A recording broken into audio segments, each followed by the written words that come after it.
செய்தியாளர்களுக்கு தமிழக அரசு கட்டுப்பாடுகளை விதித்துள்ளதற்கு எதிர்ப்பு தெரிவித்து பத்திரிகையாளர் சங்கத்தின் கூட்டு நடவடிக்கை குழு சார்பில் ஆர்ப்பாட்டம் நடைபெற்றது.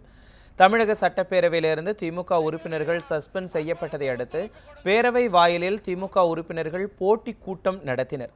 இதனைத் தொடர்ந்து சட்டப்பேரவை நிகழ்வுகள் குறித்து செய்தி சேகரிப்பதில் தமிழக அரசு பல்வேறு கட்டுப்பாடுகளை விதித்துள்ளது. இந்நிலையில் சென்னை உயர்நீதிமன்றத்தில் உள்ள செய்தியாளர்கள் அறை பார் கவுன்சில் கட்டிடத்திற்கு மாற்றப்பட்டுள்ளது.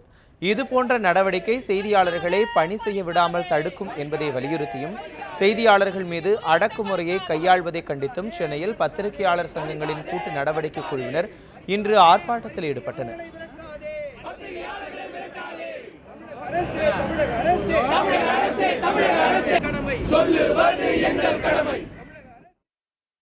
சென்னை உயர்நீதிமன்றத்தில் பத்திரிகையாளர்கள் கீழ்தளத்திலிருந்து 3ஆம் தளத்திற்கு அனுப்பப்பட்டுள்ளார்கள். இது மிகவும் வெட்கக்கேடான விஷயம். நீதிமன்றத்திலேயே பத்திரிகையாளர்களுக்கு உரிமை இல்லை என்றால் பத்திரிகையாளர்கள் வேறு எங்கு சென்று முறையிட முடியும்?